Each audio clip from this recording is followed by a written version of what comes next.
Hi, everyone who's with us today. It's a pleasure to be here. And with me today is Matt Butcher, who's, in my opinion, done some incredible things in his career. So, Matt, would you like to tell us a little bit about your tech journey and what brought you here?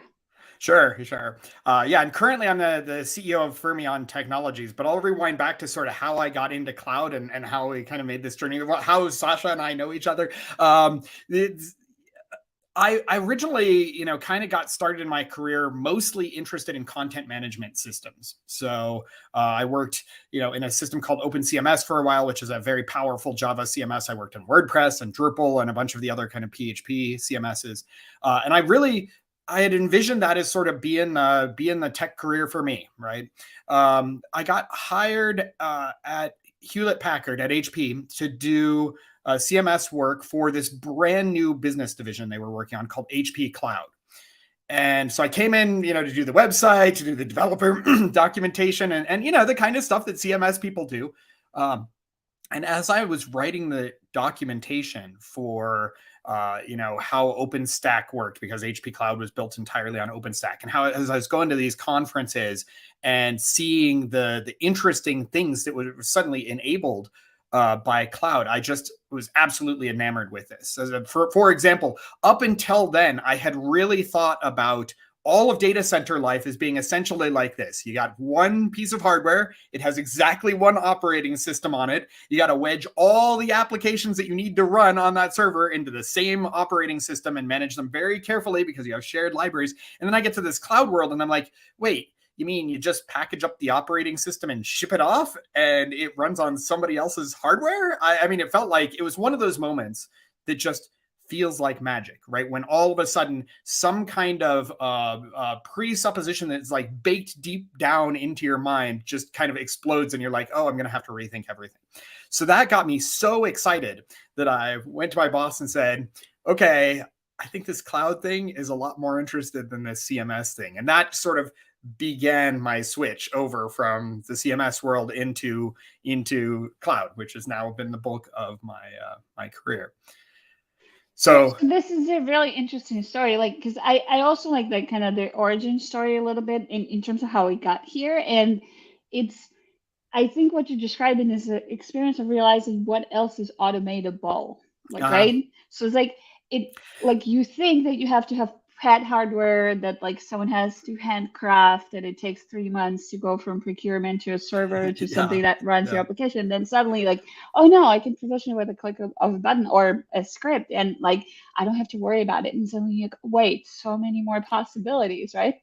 Yeah, for example, so prior to being at HP, I was at New York Times in a group there called Consumer Search, and we had 12 servers, and I knew the servers by name. Like literally, we referred to each server. I was a developer, right? I was writing PHP code in the CMS, but it was so important, and that bond between the actual hardware, the operating system, the things running on top of it, and the code I was writing was so strong that I, as an average CMS developer, knew the names of every server.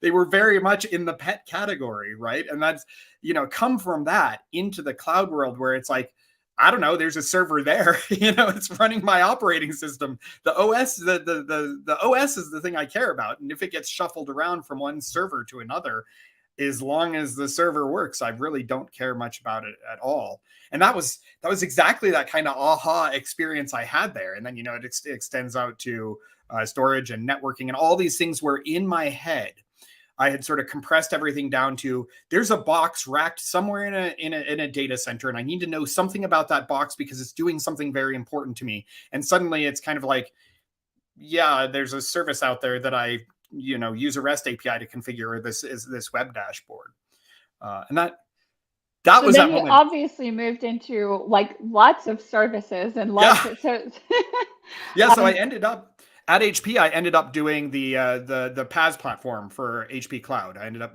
leading that project. It was called APaaS, and we worked with Active State and took sort of like the early Cloud Foundry and began building a platform on top of OpenStack with Cloud Foundry. And that really got me off into this whole world in which we now live. So I stayed at HP for quite a while. I left there just kind of feeling burnout as the HP, HP was on a rocket and then it just sort of stalled out and then it started to dip a little bit. And it was like the emotional impact of that for me, because I was so invested, because this had triggered my passion for cloud, right? And then I'm watching things not go well, and some of it's because of internal reshuffling and things like that. And so I just hit this kind of like, complete downturn, emotional downturn, verging on depression from just feeling like, oh, this is. That's unfortunate. I feel like this happened to me and a lot of people with the pandemic. It's like it's like this like arc where like I'm still trying to slowly climb out of this and be like, hey, I can get excited about new things. Yeah, Yeah. yeah, yeah. And for me, my remedy was maybe I need to go do a startup, go back to startup life. I'd early in my career had Funny, worked this at a is what couple I of did. startups. Yeah, I mean, actually, come to think of it, Right. that's basically what I did too. My whole career is basically like go to a big company, go to a startup, So I went to, in this case, went to a startup in Boulder. So I moved from Chicago to Boulder, Colorado. First and only time I've ever found a job posting on Craigslist, and the job here was, yeah, I know, right? Every time I say that, people are like, Well, it also like it's such a major part of your career, and like you found it on Craigslist. yeah, That like blows yeah. my mind.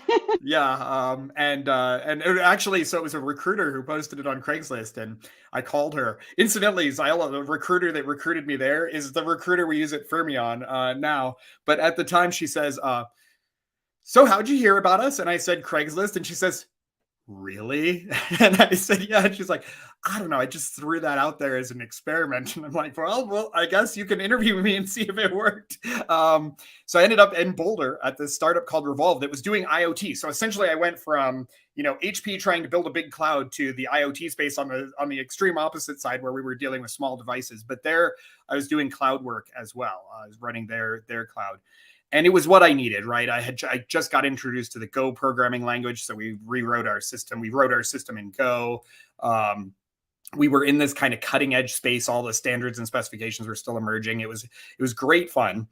This brand new technology came out while we were there from this little company I'd never heard of called Docker, and they put out these container things, and we're like, I don't know what to do with them. Let's run our unit tests inside it. Sounds like a good thing to do. So we used a tool called Drone that's at the time was brand new and held together by toothpicks and marshmallows. And we built this little containerized testing environment, but the brunt of our stuff all ran in virtual machines on AWS. We built a little deployer platform, then switched over to, I think it was Terraform was the thing we switched over to. And again, this is kind of one of those shaping moments, because at HP, it had been the aha moment that this is what cloud could look like. Right now, here I'm on the opposite end, where I was building some cloud there. Here it was the first time I was really a user of the cloud and trying to understand what it meant. And I know this is kind of a subject near and dear to your heart, right? What it meant to deploy and manage these kinds of services in this newish environment, right? In a way where do I shell into a virtual machine, or do I just build a new image, kill the old one, and put a new one up there? There were all these things we just didn't quite know. Were these still pets, or were we going to accept the fact that we would just replace them every time? And we ended up in that replacement category, which I think we were learning from the industry around us, and we were watching the way Chef and Puppet were starting to talk about things. We were watching the way our peers, and Netflix, huge influence on us in these early days, and that was just a lot of fun. I mean, in hindsight, it's fun to look back and see, from a bird's eye view, these kinds of moments where you have these big mental shifts and how they kind of change your career, the way you think about the world, what you see as the possibilities for the future. And this is another one of those moments. And it's amazing to me sometimes when and again, this is something I talk about a lot because we talk to a lot of companies, right? And the spread of like technology and practice in the industry is always so incredibly vast, like, right? So sometimes I'm talking to someone and they're like, no, I ran a database, like a production database for a big company on Kubernetes like 10 years ago. I'm like, right? And like then you have people who like they're still running pet VMs today that like they still have policies that tell them that you have to hand name them and hand update them and whatever. And it like you have all of this spread of different things that people were doing the whole time. And it's interesting too to like if you go to these conferences like DevOps Days and SRECon and all that stuff, you sometimes feel like different people make the same sort of come to, eureka moments, like, right? Yeah. And it's like, Yeah. I realized that XYZ was a possibility, and they just like we keep relearning the same lessons as Yeah. as an Yeah. industry. Yeah, exactly. Yeah. And I do think we get better at it, right? We make better mistakes each time we do it, I guess is one way of putting it. Maybe, But it I'm not convinced. Well, so where I think it doesn't always work is like, so my favorite is probably right now is monolith versus microservices. So like when we went Mhm. microservices, and it's a huge push for microservices, everybody talks about what's wrong with a monolith, right? Yeah. We Yeah. somehow never talk about what's right with a monolith and what makes your life easier when you run a monolith, and where monolith is an appropriate thing to run. And so, like, we kind of throw the baby out with the bathwater, and like Yeah. Yeah. everybody has to do this thing. And it's like, oh wait, local storage was useful. Maybe we should implement local Yeah. storage. Like, Yeah. And we try and fit things like databases into the microservice pattern. And you're going, well, a database is sort of like inherently stateful. And trying to build a stateless database, using a microservice pattern, it's not going to turn out well. And then so we just say things like, oh, well, databases are special. We'll put them over here and we won't touch them. My favorite is like serverless databases, and like, explain to me what that, I don't I don't Yes, even know. as someone in the serverless space, anytime somebody says, "Yeah, serverless database," I do like the Willy Wonka kind of meme thing. Oh, tell me more. That's funny. And I mean, I have heard some good answers to that, but many Yeah. times it's like, well, I don't know. Serverless is a word we should use. Sometimes people will try and break out the query analyzers and do interesting things, but yeah. There are times when you say you just don't want to try and take something that has a pattern for a reason and try and shoehorn it into another pattern because that one's trendy, right? And Yeah. we do.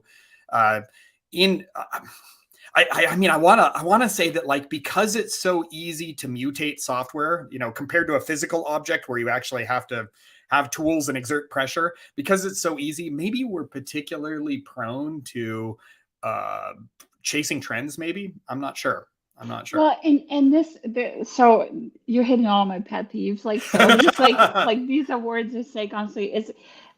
Because it's so easy to change software. We don't treat it like, so if you buy a piece of hardware, if you buy Mhm. a truck or a server or a machine, like, it's on your CFO's spreadsheet that it needs to be depreciated and replaced and maintained and Yep. whatever. Yeah. When Hmm. you write a piece of software, we somehow forget all about that, like, right? So I Yep. routinely run into this, like, someone's like, oh, I need to, like, basically reduce technical debt, and their management is like, well, you wrote this software 10 years ago. What's wrong with it? Why didn't you Yeah. make the correct design from the start? It's like, well, it was 10 years ago. Yeah. All these Yeah. things weren't even available. I couldn't even make these choices. Like, and I have to maintain this because it's a live piece of software that's being used, and the Hmm. industry is moving, and it's sometimes surprisingly hard to explain. And I feel like that's part of the reason people get very enamored with these transformation efforts, because it's like, oh, well, we'll go to microservices, or we go to DevOps, or we'll go to Agile, whatever. Hmm. That will, like, that way we'll get an advantage. But the reality is they're just trying to reduce technical debt and, like, replace some of the legacy that was Yeah. there, because people made the correct choices at the time that they could make choices, right? Yep. Yeah, and I mean, this is so at Revolve, at this IoT startup that I was at, this came into kind of stark contrast because, and it was the closest I had ever worked with a hardware team. We were a 25-person startup. When I started, we were about a 12-person startup, and so I literally sat next to the people who were designing the hardware. And like you said, their methodology was, okay, we have to build it with the parts that we have available to us today. We have some economics that we have to manage, right? How do we make this the cheapest possible thing to mass produce? But also, is there a way we can future proof the hardware we're building today so that we don't have to tell people they need to replace this, because these things are going to be in service for years and years? and they build that way, right? And they cost out every chip, and they try and predict, whether that chip is going to be scarcer or more common. Is it on its way up or is it on its way out?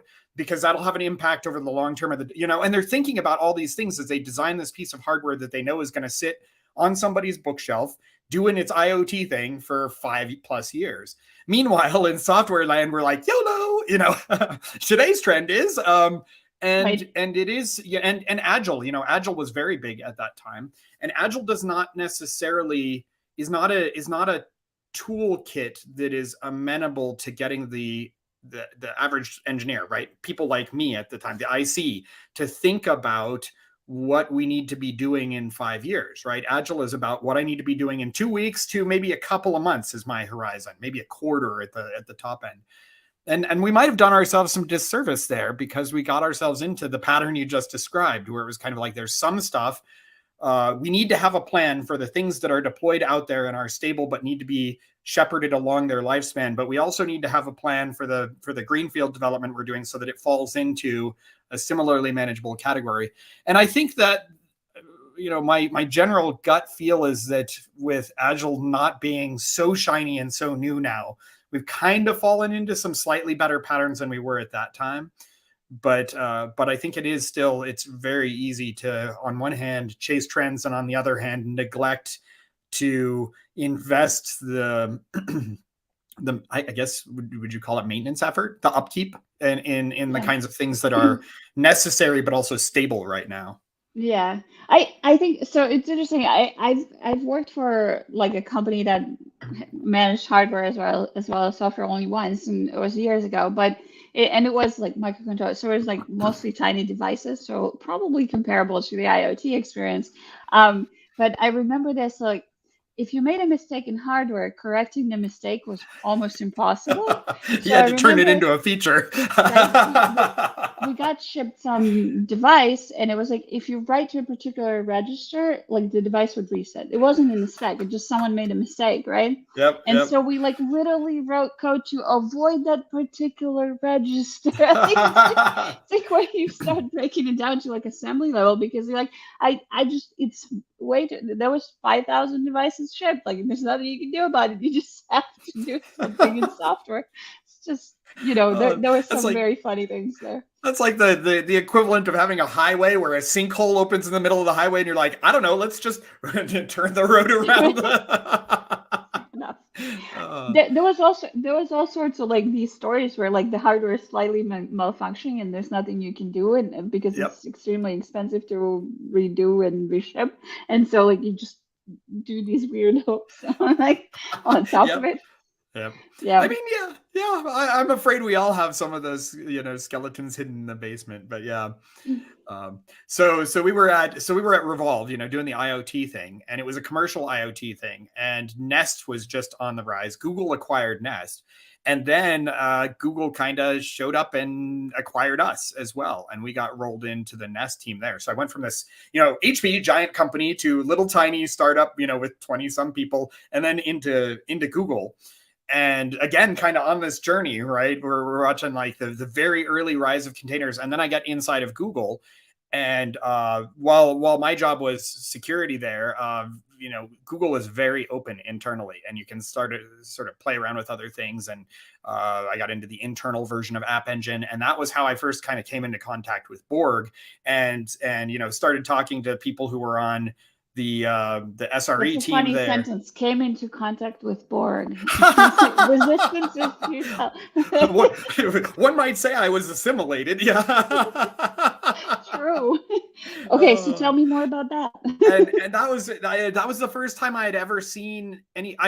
Again, right? So back up to the beginning of the story. I've got these very special named servers that I SSH'd into, and I knew what each one looked like. Then we go into this kind of like VM space where I know the operating system, but not so much about the hardware. Then you get to Borg, and I had done some Chef and things like that in the past, and was very familiar with the sort of declarative style of, or procedural style of infrastructure, but had never seen this declarative style that you do with Borg.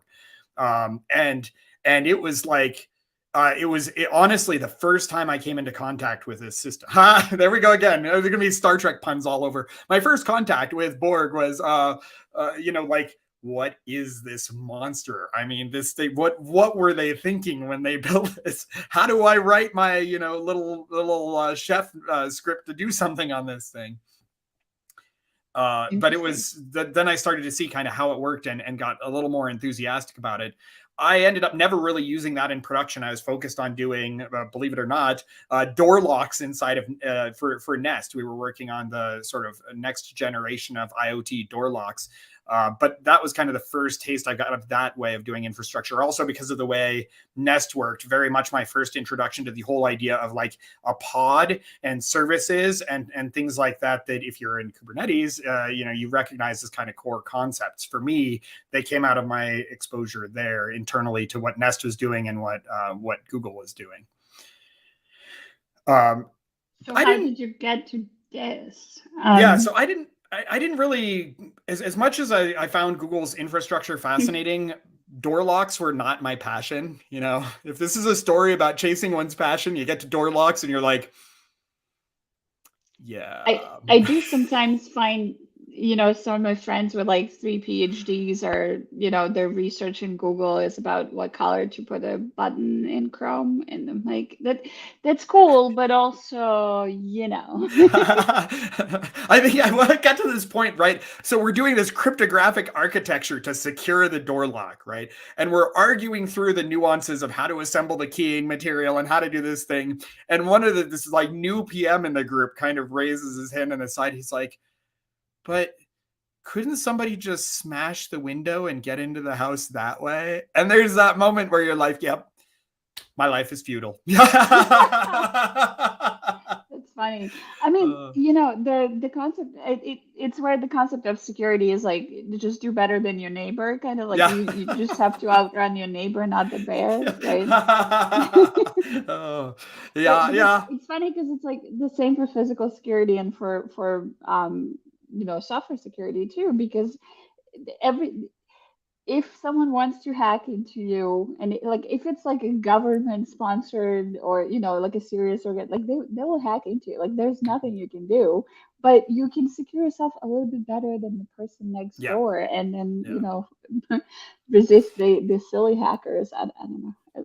So where were you to give me this pep talk when I was there working on door locks and realized that if you smash the window, I mean, everything I did was look, it is like helpful that you didn't stay working on door locks, because I think you've done like much more interesting things. So there you Yeah. go. Yeah, so when I left, so I was working at Google in Boulder, and went to chat with a friend of mine about Deis, which is a little startup in Boulder that was doing some really really cool stuff in the PaaS space. So very similar to what I had hoped I could do at HP. Right, we were still in virtual machine mode there, but Deis was building that same kind of PaaS platform, but they had done it on the container technology that I had been introduced to at Revolve. And so I joined that team to ended up being the architect of the Deis PaaS platform. And and we can go into lots of detail about this in a moment, because the idea of PaaS is very interesting. You're trying to remove all the operational considerations from the developer. But we came in doing this, but Gabe, who is the CTO, Gabe Monroy, he was really really interested in the emerging container ecosystem as an infrastructure layer, right?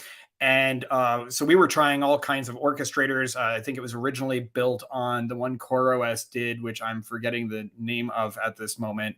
And then we were trying Mesos, and we were trying Swarm, which had just come out. And we've got this one from Google that was really hard to pronounce. Started playing around with Kubernetes, I think right at 1.0 or 1.1.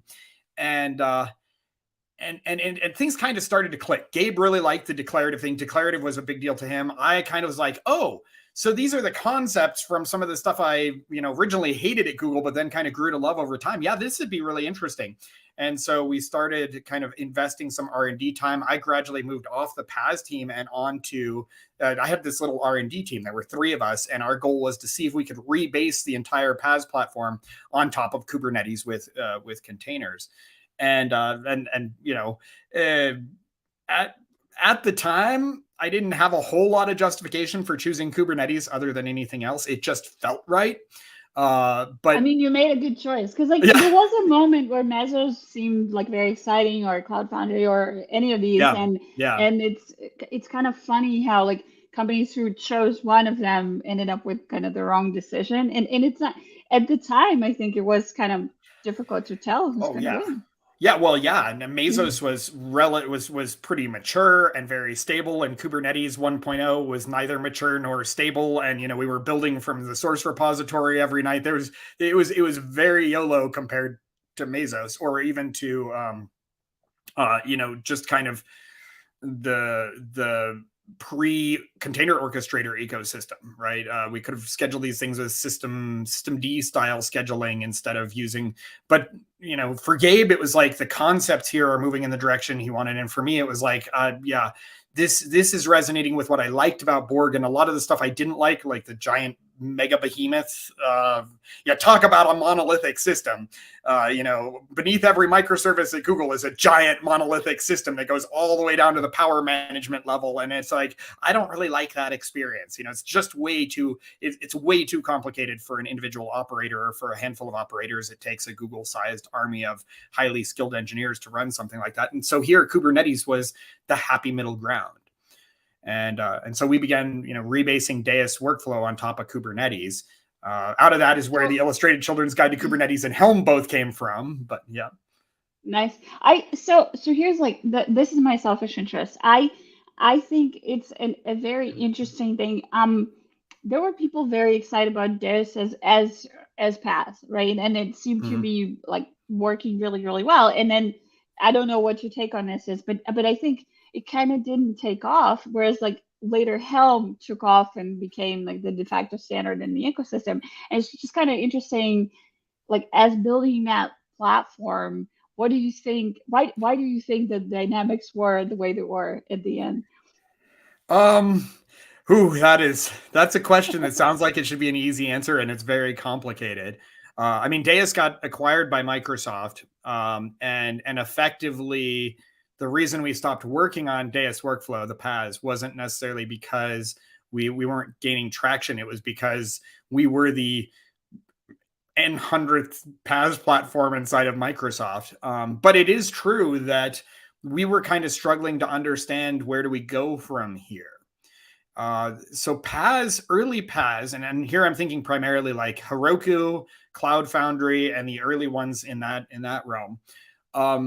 They really were onto something with onboarding the developer, right? At Deis, at Revolve years earlier, right?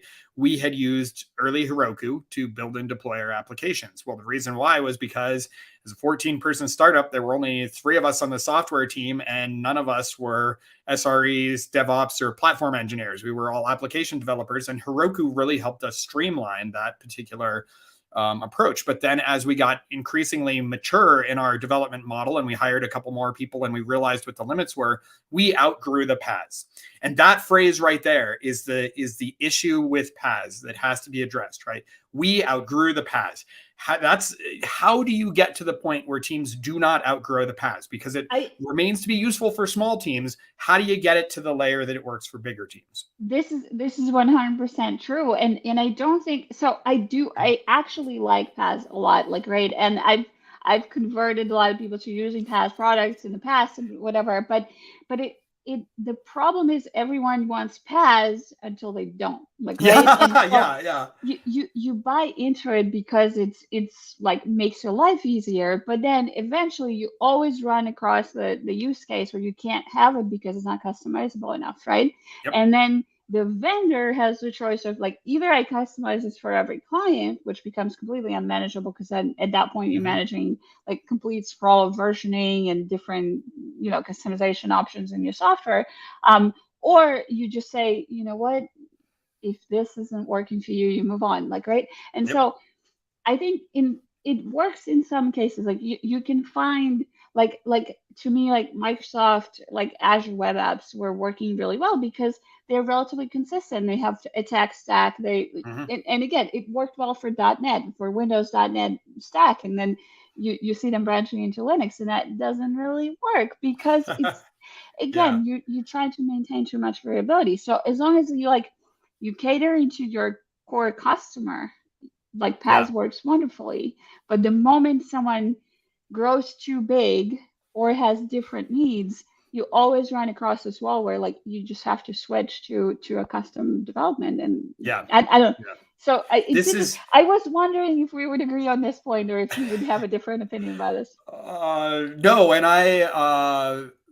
I think we do, and I think probably deep agreement the longer we go into it. I mean, now to kind of skip ahead to what we're doing now, right? And we'll come back to the story in a moment, but this was part of the issue when we started working on Fermyon. We wanted to build an environment for running serverless functions uh, for various and sundry reasons, right? But the core idea here was, okay, well, we got to build a developer tool to help people develop these things, but we also need to build a place for them to run it. And we need to follow that developer trajectory of, okay, I'm building locally. Now I just need a place to go. My ops team isn't going to deploy infrastructure for me to test out something new. So, Fermyon effectively built a PaaS for serverless functions called Fermyon Cloud.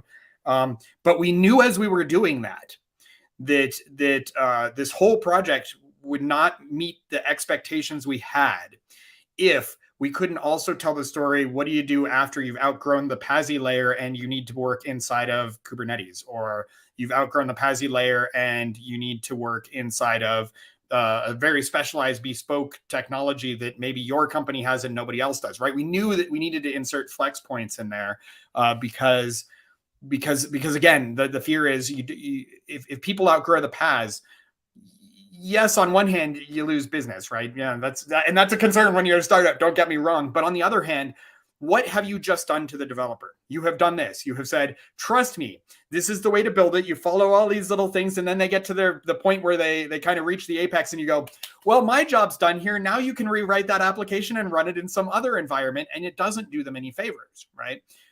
You really want to get them to the point where once they get to the point where they're going to graduate out of the PaaS style of ops, because PaaS is an ops pattern, right? When you get them to there, you need to be able to tell them the next story, which is now you take that same piece of code you wrote and you pick it up and you drop it into this platform, and then your platform engineering team will tell you how to go from there, and they'll be happy because it runs the way their platform runs. And that I think is the thing that was always missing from PaaS, and is the kind of thing that we're ambitiously trying to remedy, but that's the thing where I felt like PaaS dropped the ball. So tell me more about this transition. This is probably the most interesting thing that I've heard from anybody because like I seriously think that like if you are at a certain size and trying to build an application of a certain kind, you have to have an internal platform team, right? Because you just can't leverage the off-the-shelf products. And it depends, like, right? Not everybody needs like a custom platform, and not every application needs hundreds of thousands of users and all of that. But like how do you work with that transition and kind of build for that transition? And what do you need from that internal platform team? Like obviously for someone to transition from your PaaS to something else, there have to be some contracts that are met and fulfilled by that internal team. Okay, here's a great example that will get us into it, right? So I am an individual developer. I'm writing my run-of-the-mill application that has a relational database in the back end, right? So I got my little application.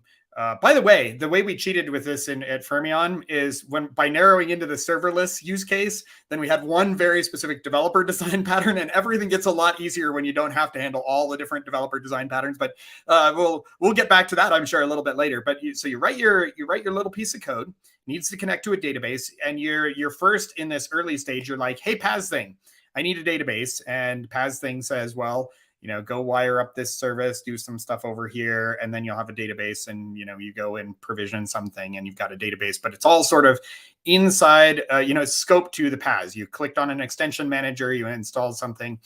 Database is one of those first things that once you grow into a larger organization, you really don't want your end developer to manage. You want the platform engineering team to manage it because it needs to be kept up to date. The certificates need to be rotated. The data needs to be backed up and needs to be restorable. I mean, we all back up our data and then admit during an outage, oh, well, we never tested restoring it, right? All of these things need to be done. and the platform, and even when you start talking about high availability with databases, right? These are things that a platform engineering or SRE team is going to be well skilled at doing, and these are the things that a developer is like, oh, please don't make me do that, right? That's just like that's torture for me.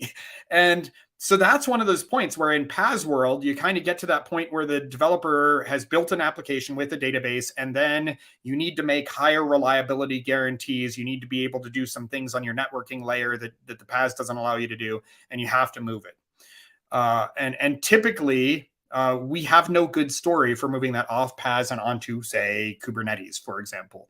Well, and also, like, why would we have a good story? Because everybody who provides a PaaS platform wants to keep you on that PaaS platform, right? So, like, that's like yeah. I mean, against selfish interests. That's fair. That's fair, because that is, particularly in some of these cases, that is the sole source of revenue, and in other cases, that's all they do, right? So they don't want you to outgrow the platform. They'd like to keep you as long as possible. But the thing is, and that's the thing, when I was building the APaaS project at HP Cloud, right, our first PaaS, we knew when we were building it that people were going to outgrow it, and yet I didn't, as the lead of that project, I did no work to figure out how people would outgrow it, or what people would do, because frankly, it was outside my job description. The job description was make the PaaS work. And so, yeah, for whatever the motive is, in my case, it was, it was outside the job description, and others, it's outside the revenue model and any permutation thereof. But as we got looking at this as Fermyon, we went, well, I mean, maybe if you don't necessarily tie the revenue model to the PaaS, or set that in stone, that adds some incentive. Maybe if you focus on the portability of a workload, and this is particularly important right now as multi-cloud, hybrid cloud, stuff like that are the things every CIO and CTO asks you when you get in the door. The story becomes a compelling one to be able to tell well. So your product has to be able to do it. And when you think about even that database story, right? Well, what would be the ideal solution? Well, the ideal solution for the developer would be, hey, I don't even have to wire around or tinker with the database. It's just there. When I'm writing my code, I say, hey, I need a database. Oh, a database showed up, and I work on that. And in a PaaS platform, that's not too hard. The PaaS can provision the database for you. The PaaS can manage it, particularly when you're running your PaaS on top of a very sophisticated scheduler and orchestrator. You can do all kinds of things that couldn't have been done back when I was doing this 15 years ago. But then the trick there is to also meet the operational side, right? So that when you pick up this serverless function, in our case, and plop it down in a different environment, and that environment is, say, a Kubernetes cluster, the platform engineering team can say, hey, this application needs a database of flavor, whatever, that we'll provision up this over here, we'll wire it up. So this goes to what is quite possibly my favorite topic, which is you got operations teams and you've got developer teams.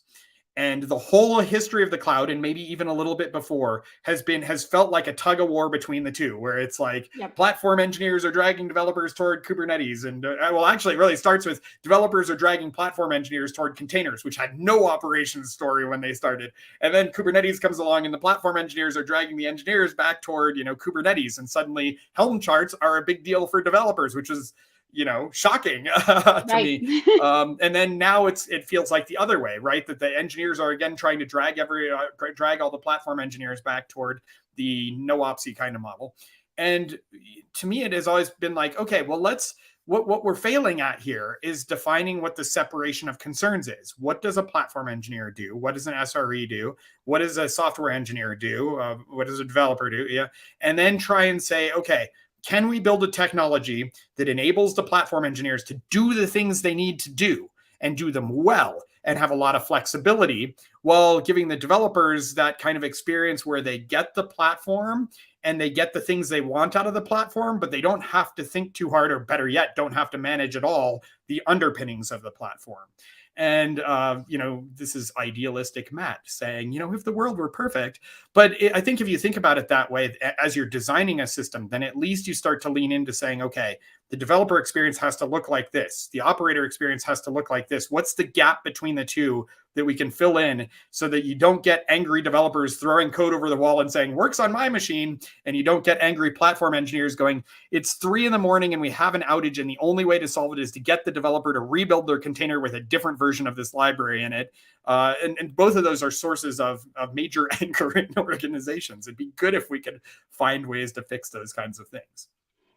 So like I agree with like everything you said, and I also think like I was describing it as a pendulum swinging. So like we're swinging. Yeah. So we were in like very far in a developer court, right? And then we swung towards like trying to improve the life of operations, and that was like DeisLabs days did a lot for that, and like we actually were investing in that space, and I feel like we kind of went back now to this like developers are the stars and they can do what I started off as a developer as a preface. I was writing code for, you know, probably 10 years before I did anything else. And but it was always like interesting to me, like code doesn't mean anything until it's running. Like, right? Like code has to be in production and providing value. And that is ops. Like if you are a solo developer and you're writing for yourself, it's fine. That means you're doing ops. But like there's always operations involved in that. And I kind of like what you said, because like we've been in this like sort of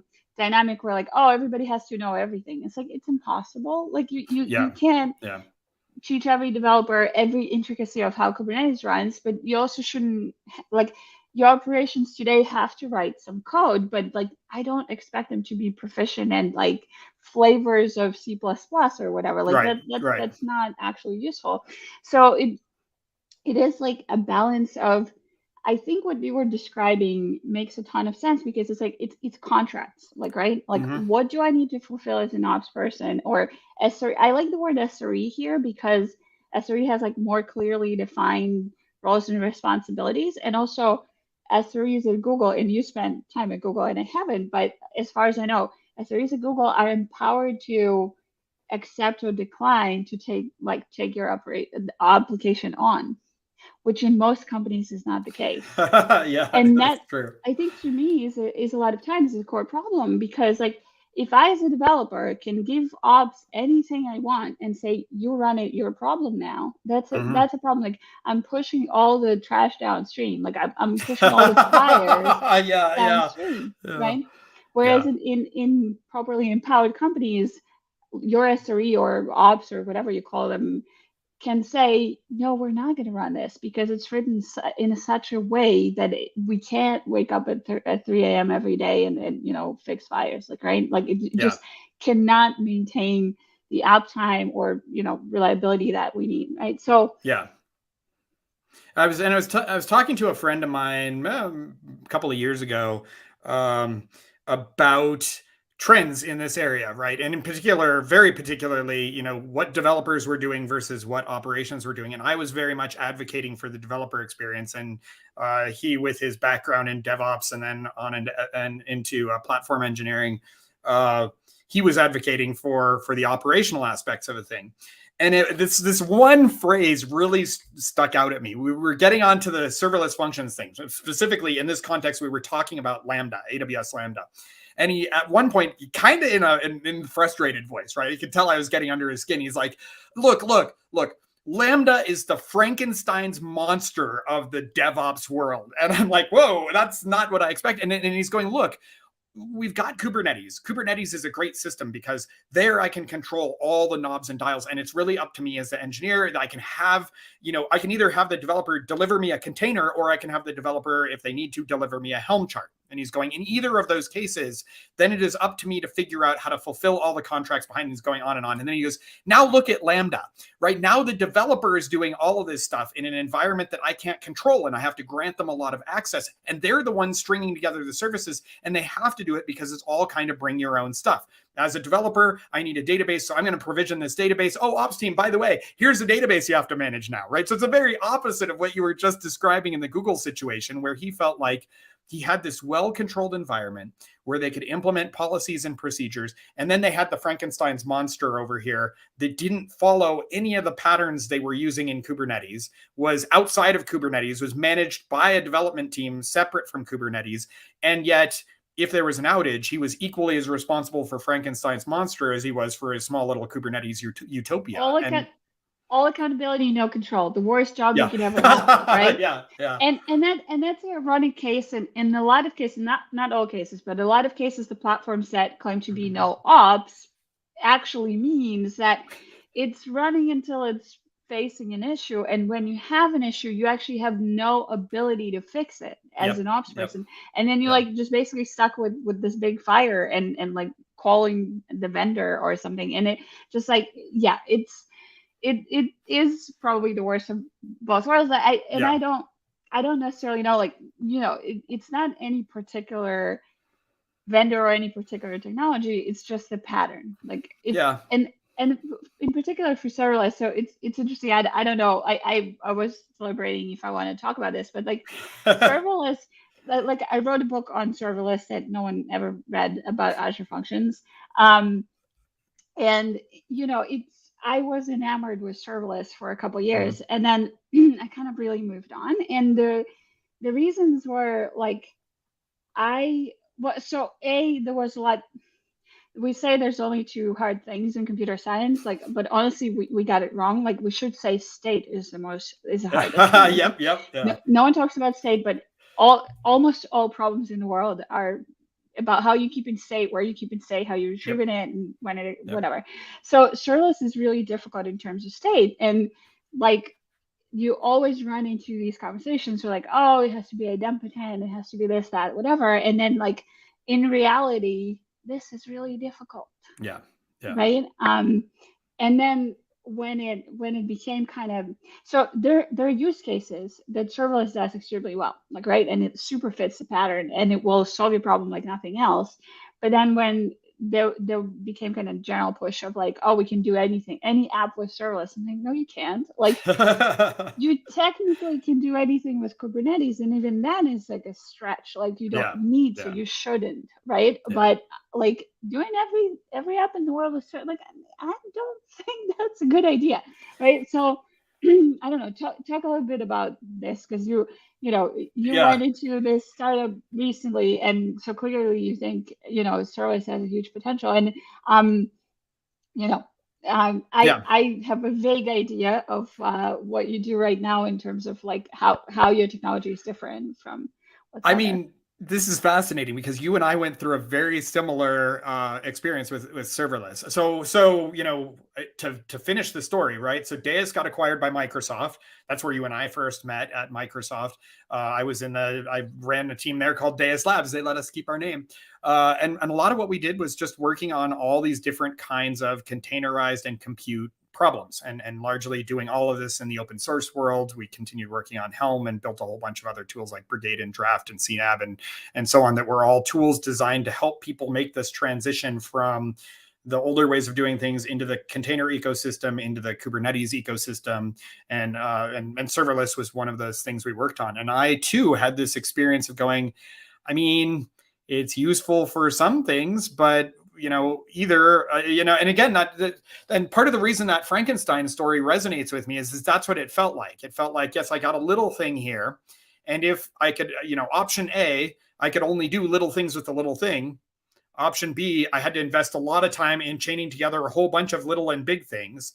And then I could do something with my serverless function. And that was deeply operational. And as a developer, I wasn't terribly interested. So we both ended up disillusioned for similar reasons with it. But there were two things that convinced me to go back and take another look at serverless. The first one was, when it came to writing the code, it was fun, right? I didn't have to do all the stuff that I hate doing, setting up a web server, managing TLS certificates, stuff like that. So it was fun. As you can tell, I'm a very emotionally driven programmer. But on the other hand, the other thing was immediate gratification. Like, yes, that's right. Yeah. I swear, like, one of the things that I love the most about writing code is like you can create something from nothing in half an hour, and it works, and it's there, and it's like serving a need. It's amazing to me. And every single time you're like, oh, I made a thing. Now who can I tell about this thing? So that was definitely one of them. Serverless just made it super easy to do that. And I still feel very strongly that the reason why is because it's a strong design pattern if you understand it well. But the second one was very academic. And it was my key interest in Kubernetes and where I had been kind of going as my thought process developed was, how do we get better and better at doing distributed computing? Because for me, that breakdown of the server and the operating system, that one-to-one relationship into the one-to-many relationship, and then into the I don't have to think about the hardware anymore, and then into the I only have to think about the application layer now, that sort of mental progression for me made distributed computing fascinating. And very clearly to me was like, okay, we've got we're filling the world with compute power that we're not using. Right? We have a ton of things sitting around idly. And one of the people at Azure Compute told me at one point, yeah, the frustrating thing about this job is I know that as fast as I can rack these things, most of them are sitting there 80% or more idle. And the world is full of compute power. How do we make use of this? And distributed computing shows some promise, because if we can move the workload toward the availability, then we can stop over provisioning everything and do things better. And I'm looking at serverless going, this is the smallest unit of compute that we could move around and still be able to create sensible, traceable, understandable applications. So that got me back.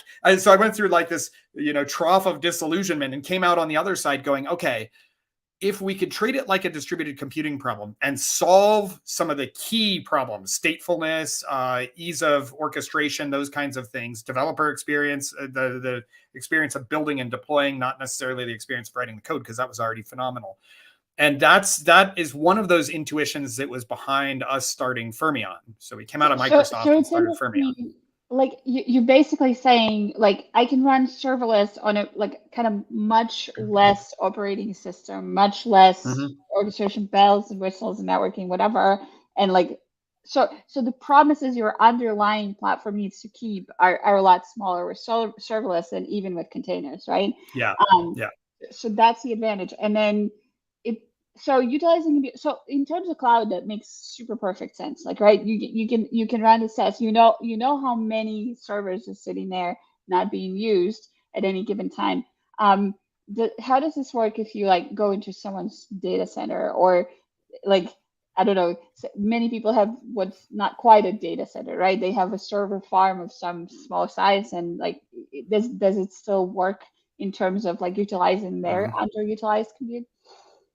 And that you hit on exactly the problem we wanted to solve, right? It was, how do I make, and really it actually starts with the developer experience, right? Because for the developer, how do I develop locally using all my comfort tools and still be able to know that when I deploy to production, it's going to work? And then for the small teams, it's how do I get that PaaS-like experience where I just deploy and everything works? And then for the bigger teams, it's how do I make sure that when I deploy it, the engineer is getting that, the software engineer is getting that experience of going, yeah, everything still works the same way it did on my machine and on that, PaaS environment. But the platform engineer team is suddenly going, unbeknownst to them, instead of running in their own database, they're in one database in this, they're being managed in this giant, cluster of whatever. And so it required us to start to make a distinction that we weren't making originally, which was serverless is an application development pattern. It's not an architecture. There's got to be an underlying compute architecture that we can run these serverless functions in, but that we can treat differently depending on the set of circumstances. And we ended up with WebAssembly as our platform, which is essentially, we can talk about that if you want, but it's really actually an implementation detail at this point where it's like, it was the right runtime. We can move that runtime around to all kinds of different places, down from, tiny embedded devices all the way up to the biggest servers. And it still ran with the same kind of profile. And you compile once and it'll run in any of those places. That was a good platform. But what we wanted to do then is say, okay, how do we build a set of services so that developer has their local dev experience? We have hosted platforms. We can run inside of Nomad. We can run inside of Kubernetes. And that was the route we took. So at this point, we've got a core open source tool called Spin. Spin is really like the developer piece, right? How do I build this application? How do I test it locally? And then I'll deploy it somewhere else and let somebody else take care of it from that point. But then we needed sort of like a platform that hosted Spin applications and could run them in a variety of configurations. We built a reference implementation on Nomad, and then we took our reference implementation and built Fermyon Cloud, which is a hosted PaaS, right? Very traditionally, developer pushes it up there and doesn't, it's no ops to the extreme. But then we also said, okay, well, we need to be able to run these kinds of workloads inside of Kubernetes. We also need to be able to run them in a way where somebody could take this workload and put it in their own bespoke one. So we started working actually with Microsoft. We worked with many of my old team members from there, and they built RunWASI, which is a shim that runs inside of Containerd. And then you can run WebAssembly applications, spin applications inside of AKS, inside of EKS, inside of your kind of generic clusters. We're working with Red Hat now to also be able to run in the OpenShift flavors of Kubernetes. But the point there isn't so much to say, oh, look, we can run in all these places, though that's good. Really, that's just a step to telling the story that you were hinting at there, which is if we can make it so the developer feels like they're having the same experience and they're writing the same code. It is the same code, regardless of which of those places it runs.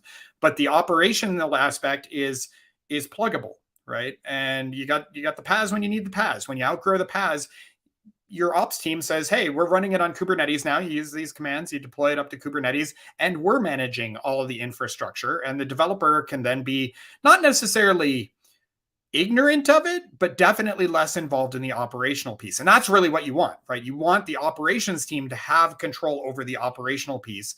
The frustrating part of containers, and I've said this many times before, and we'll continue saying it because I was on both sides of this, was that, I write a piece of code, I package it into a little pie-shaped slice of an operating system, and I deliver that to the ops team. If anything in that pie-shaped slice of operating system misbehaves, it is a developer concern, right?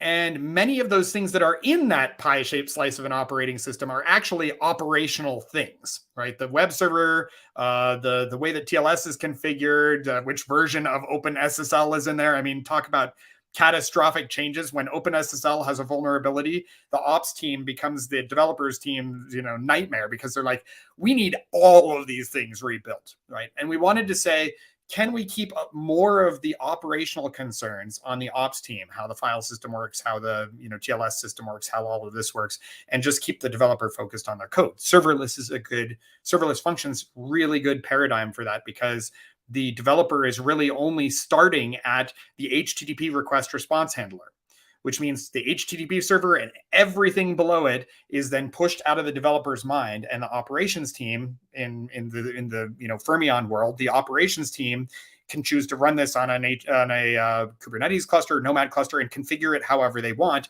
The developer team can be blissfully ignorant about what that looks like. So you kind of solve the Lambda problem of having the developers basically YOLO their infrastructure. And we're starting to move back toward the respect that we were talking about earlier between the DevRel or the dev operations team on one side.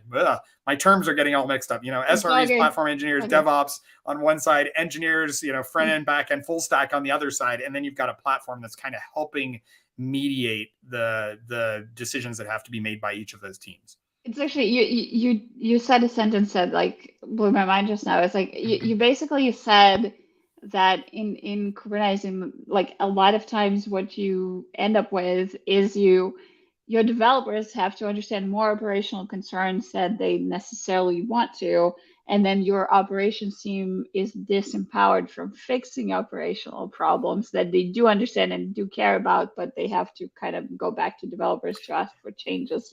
So it's like, I'm like, oh, I have not thought about it this way, and that's going to be something I want to dig into. But it interesting like way to sort of solve this with kind of going serverless and applying this pattern. Like, so can I ask a tough question? Sure. So you basically just described where like the situation where you want your platform, is that a correct word, to run anywhere, and essentially you're going around and making sure that it runs in all these different environments, and that again, that's a lot of like promises to keep. That's a lot. Mm-hmm. Your sprawl is not on top of it, it's below it, right? But you still have to make sure that it all works. Is that manageable? Like, can you really like as a small startup, can you really solve the world's problems? Something like that. I mean, to some extent, we have solved this problem sometimes. Like internet is a platform that runs on top of absolutely inconsistent hardware. Like if you think about it, Yeah, probably the absolutely, best example, yes. right? Like you Yeah, don't know yeah. anything about the device, you don't know anything about the tech stack, and yet Mhm. we're all like having a relatively consistent experience across the board with most things working, right? And Yeah. then it is evidence that we can solve problems, but Yep. it is not easy. And actually, I had never thought about the internet that way, and yet that is a really great example of what you need to do to problem solve in this kind of fashion, right? And uh, why does it work the way it was? Well, step one, standards. It is well documented how it's supposed to work. Step two, abstraction. It very carefully carves apart what the responsibilities of each layer in the IP stack or each layer in the OSI model, whatever, what it's supposed to do and what the expectations are on either end. And then step three is good software engineering, good, good operations, good, the kind of implementation of it. But the abstraction and the standardization are important parts. And that is actually no different in what we're doing. And this really gets to what WebAssembly offered for us. So and I'll give a quick intro to WebAssembly because I know you hear definitions that range from, it's a browser extension to it's going to solve the world's problems. And neither of those are good definitions of it. It's really just a neutral bytecode format that was designed so that many different languages and even scripting language environments could be compiled into WebAssembly binaries. And then it's a specification of how the binary should run on a runtime. So the original goal of it was to allow browser developers to use languages other than JavaScript side by side with JavaScript. Figma being an amazing example. They write C++ code, compile it to WebAssembly, run it inside of a web browser, and use JavaScript to call into the C++ APIs. And that's how they can get that sort of jaw-dropping speed on vector rendering for their graphics. The cool thing about WebAssembly is it checks off several checkboxes that make it a good general technology. And maybe not general, it might be too big of a word. It makes it a really good cloud server technology. Because it's in the browser, it's built for security, it's built for speed, and it's built for cross-language, cross-platform, cross-architecture, right? So to unpack that, you don't want anybody to be able to attack your browser or worse, your operating system from a WebAssembly module. So the security sandbox has to be good. We're all super impatient and we want our web pages to load right away. So WebAssembly had to be fast. And, browsers run on anything from, my phone to your workstation to somebody's refrigerator.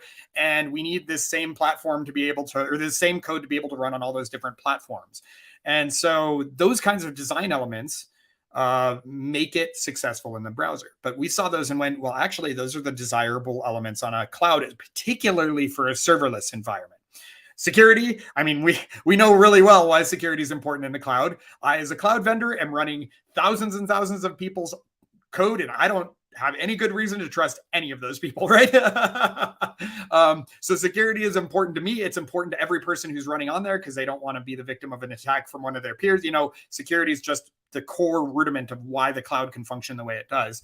Performance, kind of same thing. We know we want to be able to be highly responsive. Nobody wants to wait for anything, but particular, we get dinged in Google PageRank if our websites don't return fast enough. We get frustrated users if they can't get their bank statements fast enough. There are all kinds of reasons to optimize for speed. But the important one is the cross-platform, cross-architecture thing. Because if we're going to start doing better at this distributed computing thing, then we need to be able to move our workloads around without continually going back to the developer and saying, hey, ARM is cheaper in the data center than Intel right now. So we need you to rewrite your code so it runs on ARM. Or, we're decommissioning the last of those Windows servers that were running in that cluster over there. You're going to get moved over to the Linux cluster. I think this is the example you gave earlier. Now you have to rebuild this for Linux. Those stories are yet more examples of when operational concerns get foisted back on the developer team. And if we can get rid of one more of those, then we're succeeding. And so that was a crucial element for us. What we were surprised about, though, is that WebAssembly offered us one more thing that helped make this story work. And it's that abstraction that we were talking about, too. By the way, WebAssembly is a standard. So if we're saying standard, abstraction, and implementation are the three keys to doing this well, it's a standard done by W3, the people who do HTML and CSS and all of that. The abstraction that it offers is it says, so here's a way to give a contract to a WebAssembly binary that says, if you call this function, the host will intercept it and do something outside and return back data that looks like this. If you've written like object-oriented programming or Go or anything like that, essentially it works the way an interface works, where you say, this is the shape of my functions. I expect to pass in these parameters. I expect to get this stuff back out. WebAssembly offers a way to do that at the host layer so that, say, I as an application developer can say, I need key value storage. And the host says, here, I've got some functions. It's get keys, set key, list keys, that kind of thing. And when you call them, this is exactly the kind of data you can pass in. This is exactly the kind of data you're going to get back out. Pay no attention to what's behind the curtain, right? And I, as a developer, are like, good, because I don't care what's behind the curtain. I just want to store and get my keys and values. And then behind the scenes, and this is why I love this technology, we could say, all right, well, we implemented it on Redis. We implemented it on, in the local developer experience in Spin, it's SQLite. We implemented it in a custom Postgres solution. We implemented it in Cassandra. It doesn't matter. The operations team can make that choice, and the developer doesn't have to rewrite any code because the layer of abstraction. Sounds like the holy grail, right? Because WebAssembly. Yes, I think so. Because you basically describing you have a consistent API that's promised to you on essentially any runtime that WebAssembly runs on, and that takes so many of the pains that you would be normally going through away, because now you don't have to implement a Cassandra implementation because it's probably taken care of by WebAssembly. So that's great because WebAssembly already works with all these databases and can already promise you certain things. And you're meeting each party where they need to be met, right? The developer is getting an API, getting a set of functions to call, right? They're not getting a JSON object that they have to parse and work with. They're not getting a description of what it should look like. They're not even necessarily getting a driver. They're getting an API that's got the suitable level of abstraction that every developer will tell you, yeah, if a well-architected system uses abstraction at every level. Well, here's a way to use that abstraction level to the developer so the developer doesn't have to know the implementation. Meanwhile, for the operations team, the experience is very much like this. All right, I need to provide a key value storage system that has these particular characteristics. Spin certifies that this is basically what the shape of that needs to be.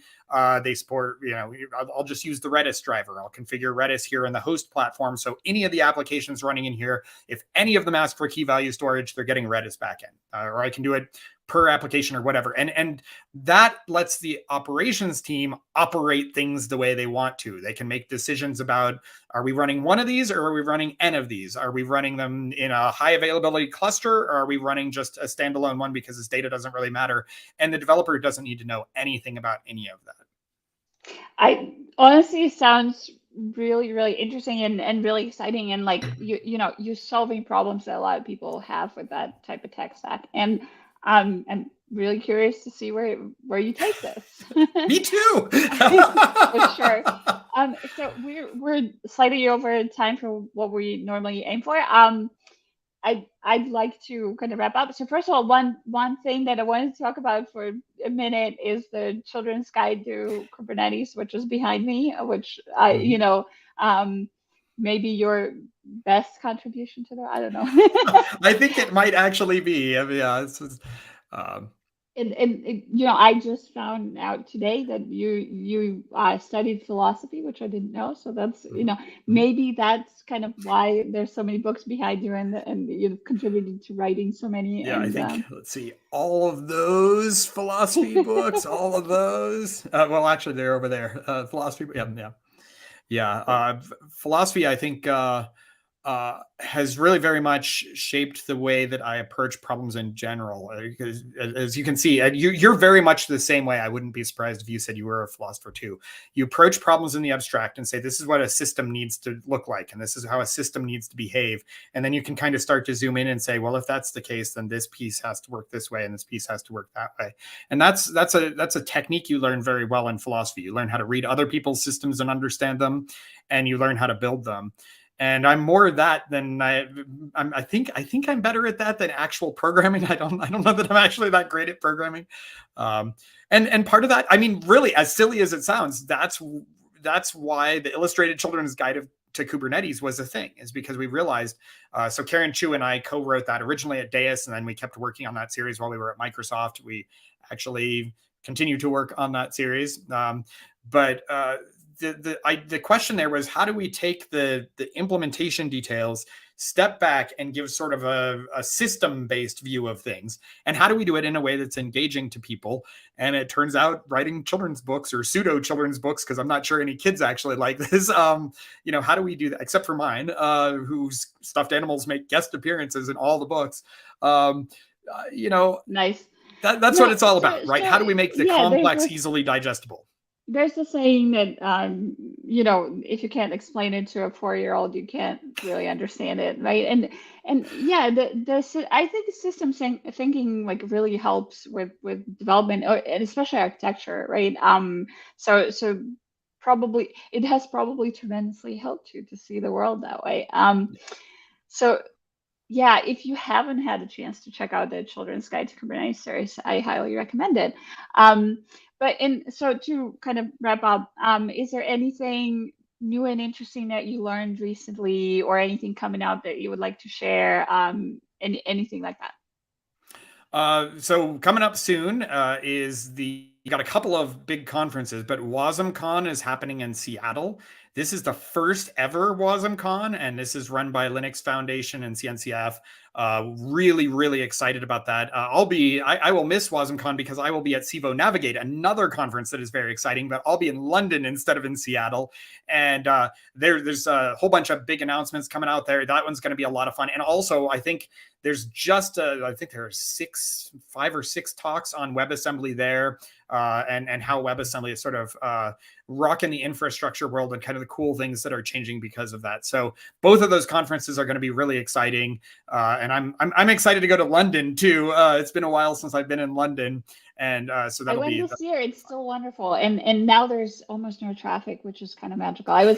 I was reading Not the Goal, It's Not Luck, the Eliyahu Goldratt book, and he basically has this description of like how it took him, I don't know, 4 hours in a cab to get to the airport, and now London is like blissfully has no traffic at all. There's like a car in a minute, like passing by. So it's interesting.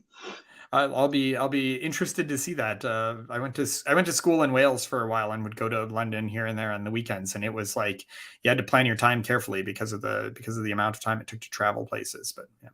Yeah, and there's two European cities that amazed me this year, because we also went to Amsterdam, and there was literally no cars there. So I don't know what the transformation was behind it, but it was pretty amazing to see that level of kind of like in Amsterdam, everybody's biking, in London, people are mostly walking, but it was kind of really impressive. Okay, well, it sounds like the events are great. We'll put some links to them in the show notes, and obviously to Fermyon Tech, and anything else interesting that people should check out. And thank you so much. This was an amazing conversation. And thanks to anybody who's checking it out, and have a nice weekend. Yeah, thank you all. Bye.